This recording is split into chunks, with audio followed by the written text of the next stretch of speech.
پروردگار سرکار امام زمان کے ظہور میں تعجیل فرما، ہم گناہگاروں کو بامعرفت حجت دوران کی زیارت نصیب فرما، ہر عزادار اور ہر عزاداری کی حفاظت فرما۔ ایک صلوات باواز بلند۔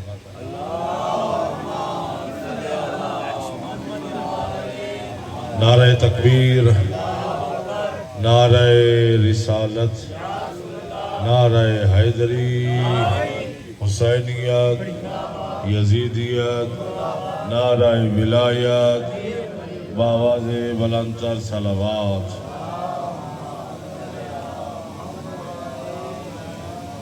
مجھے احساس دلا رہے ہو کہ آپ تھوڑے بیٹھے چلیں۔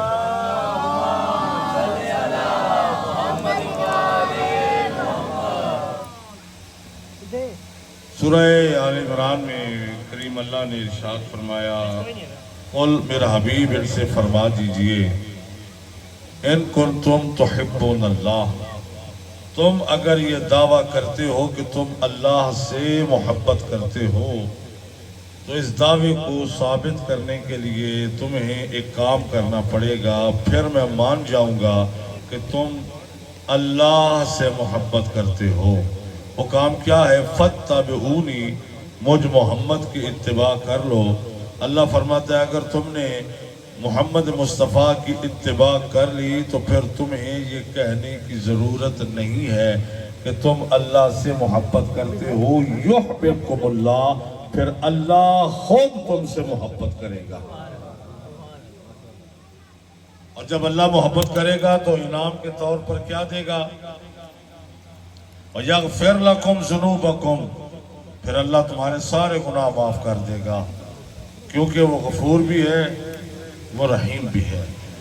میرے عزیزو، کل کی گفتگو میں آپ نے سماعت فرمایا کہ اطاعت ہوتی ہے حکم کی اور اتباع ہوتا ہے عمل کا۔ میرا نبی رحمت للعالمین ہے، مرد میرے پیغمبر کے عمل کی اتباع کر سکتے ہیں اور کرتے ہیں، جیسا نبی کرے اس کو دیکھ کر مرد تو عمل کریں گے، مگر یہ کیسے ممکن ہے؟ نبی کے حکم کی اطاعت تو ہو سکتی ہے، خواتین کیا کریں؟ اطاعت تو کریں گی، مگر اللہ نے یہاں پر فرق نہیں رکھا، مردوں عورتوں کو کہا جو میرا پیغمبر کرے اس کے مطابق عمل کرو، اتباع کرو۔ مرد تو کریں گے، لیکن خواتین کے کچھ ایسے احکامات بھی ہیں، کچھ ایسے معاملات بھی ہیں جن پر وہ نبی کے طریقے کے کیے ہوئے عمل کے مطابق عمل نہیں کر سکتی۔ اب میں یہاں پر بات کھول نہیں سکتا، کچھ ایسے امور ہیں خواتین کے خاص مسائل ہیں، ان میں وہ اطاعت تو کر سکتی ہیں، پیروی نہیں کر سکتی۔ تو پھر اس مسئلے کا اسلام نے کیا حل پیش کیا؟ بھائی میرے لیے بیس رکھا کرے آپ۔ پھر پیغمبر جو دین اسلام لے کر آئے ہیں، قیامت تک اس دین نے چلنا ہے، اس مسئلے کا حل کیا ہے؟ خواتین اپنے معاملات میں کس کی اتباع کریں؟ معلوم ہوا اتباع اس کا ہوگا جس کا اتباع پیغمبر کا اتباع ہو۔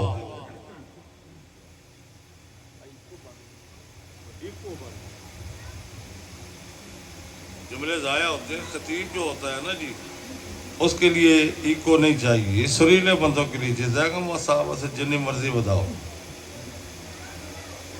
توجہ، مرد پیغمبر کے ہر عمل کا اتباع کر سکتا ہے، مگر خاتون نہیں کر سکتی، کیونکہ خاتون کے اپنے معاملات ہیں۔ نبی کے حکم کی اتباع کر سکتا ہے، نبی جو عمل کر رہا ہے ویسے مرد عمل کر سکتا ہے، خاتون نبی کے عملوں کے مطابق عمل نہیں کر سکتی، کیونکہ اس کے کچھ خاص معاملات ہیں۔ تو پھر وہ خاتون کیا کرے؟ شریعت نے اسے کیا راہ دکھائی ہے؟ ہر مسئلے کا حل اللہ بیان کرتا ہے، تو اس مسئلے کا حل کیا ہے؟ خواتین کس کی اتباع کریں کہ اگر خواتین اس عورت کی اتباع کر لیں تو وہ اتباع پیغمبر ہو، پھر ماننا پڑے گا کوئی نہ کوئی ایسی ہستی ہونی چاہیے جو رسول بھی نہ ہو مگر رسول جیسی ہو۔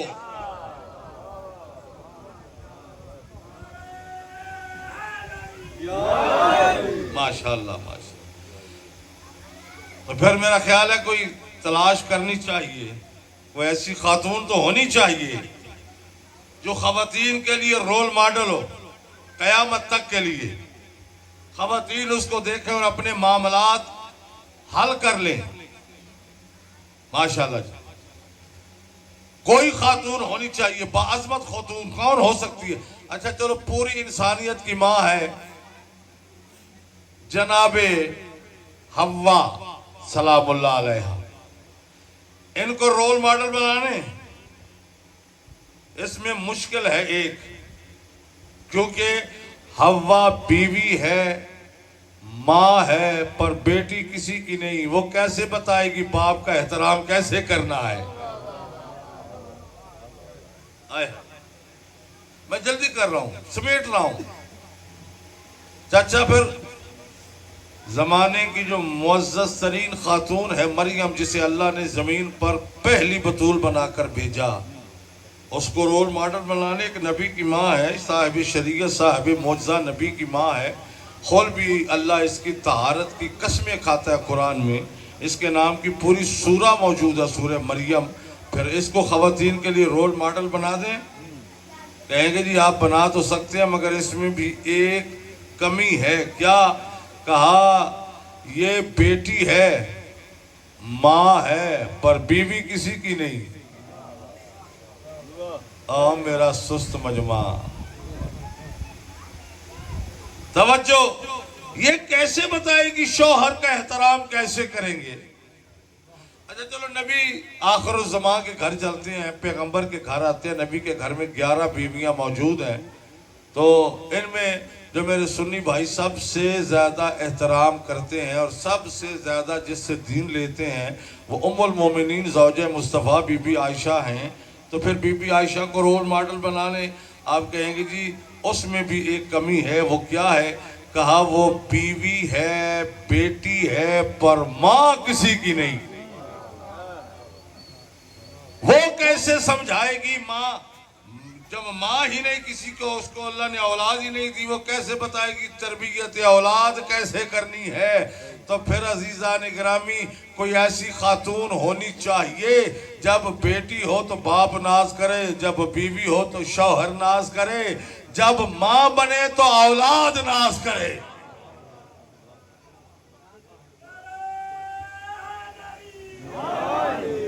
ماشاءاللہ ماشاءاللہ، ہلے ہو تھوڑے، اپنی سستی ویکھ تو سیدی محنت ویکھ۔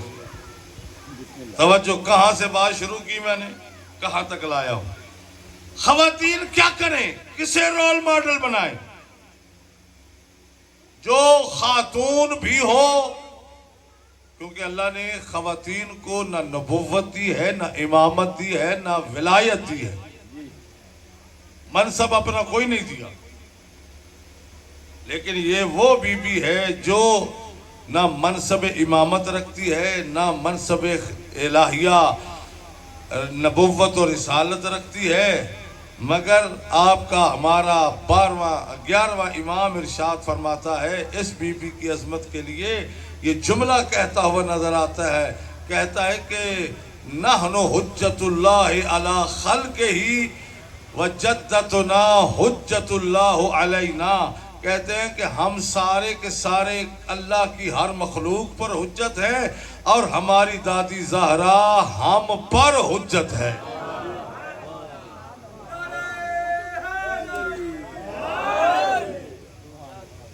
زخم صاحب اٹھی پہ ہو تو پانی بھی لئی ہونا۔ توجہ ہے میرے دوستو، یہ اللہ کی حجتوں پر جو حجت ہے اس کا نام زہرا ہے۔ اب شیعوں کو سمجھانے کی ضرورت تو نہیں نہ ہوتی حجت کسے کہتے ہیں، جسے اللہ اپنی حجت کہے اپنے زمانے میں ہمارا آپ کا جو دار و مدار ہے وہ حجت الہی پر چلتا ہے. آجا بیٹا آجا. شکریہ. صلوات بابا سے بلند.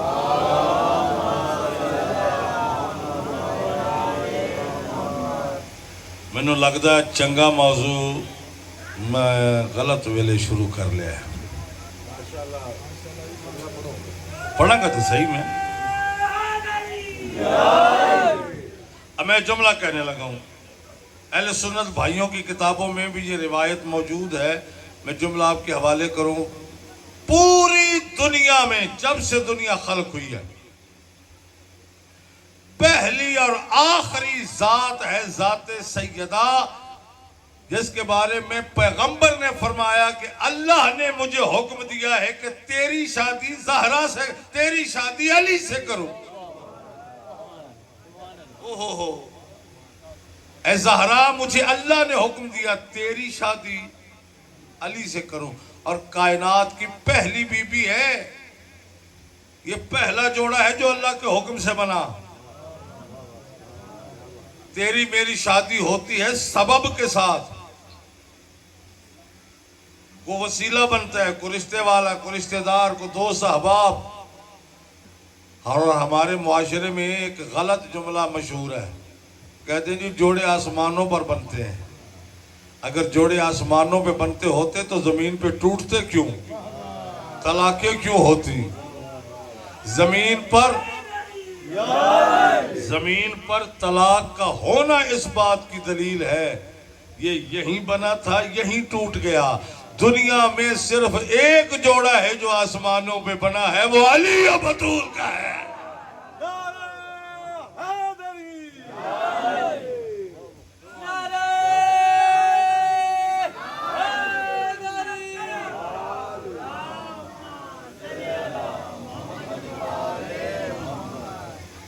جو فرما رہے ہیں. میرے پاس کتابوں کا انبار ہے. ابھی کچھ ان میں سے ایک دو کتابیں لے کے آیا ہوں اہل سنت بھائیوں کی, دکھانے کے لیے. کہیں کوئی مولوی آ ہی جاتا ہے جی کتھوں پڑھے آ جائے, تو ان کے لیے میں ایک دو کتابیں معتبر لے کے آتا ہوں. وہ رکھی ہوئی ہیں میرے ڈیرے پر. یہ اقبال صاحب کے وہاں پر آئیں, تشریف لائیں. میں آپ کو بتاؤں, مسلمانوں کی بنائی ہوئی بی بی صدیقہ نے ایک حدیث بیان کی اور اسی پہ ختم کر. عورتیں کسے اپنا رول ماڈل بنائیں. اتباع ہوتی ہے عمل کی, اطاعت ہوتی ہے حکم کی.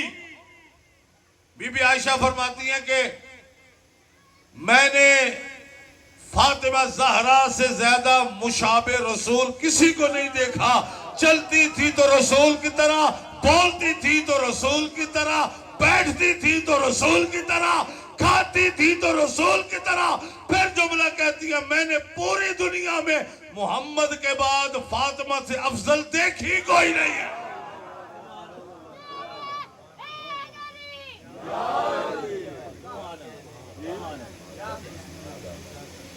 یہ ہے وہ بی بی. میں جب کر رہا وہ جملہ کہہ دوں جو بارگاہ میں جناب سہارا کی عظمت کا کہا تھا, تاکہ ذکر ذرا خوبصورتی سے مکمل, اور پھر میں دو جملے مصائب کے کہوں.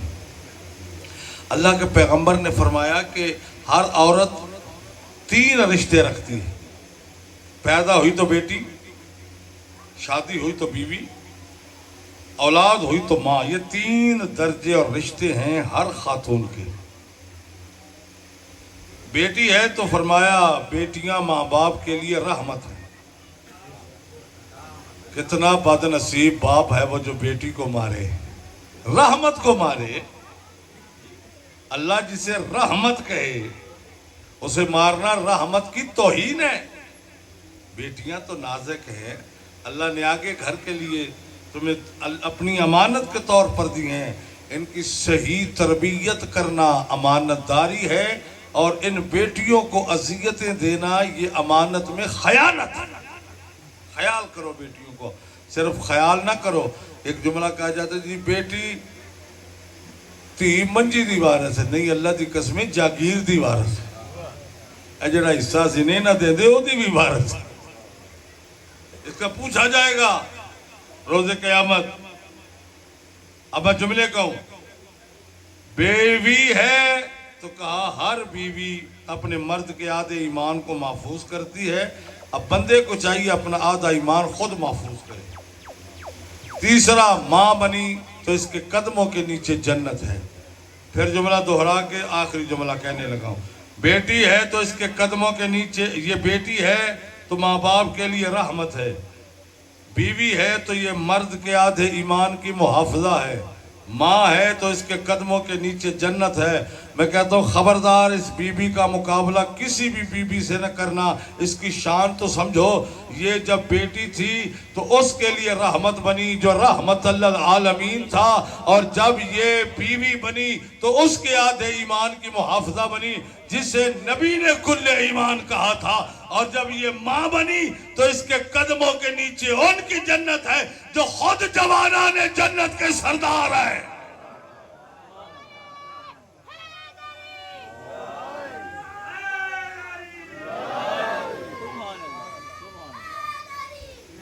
اس بی بی نے جیسے اللہ سے مانگا اپنے لیے،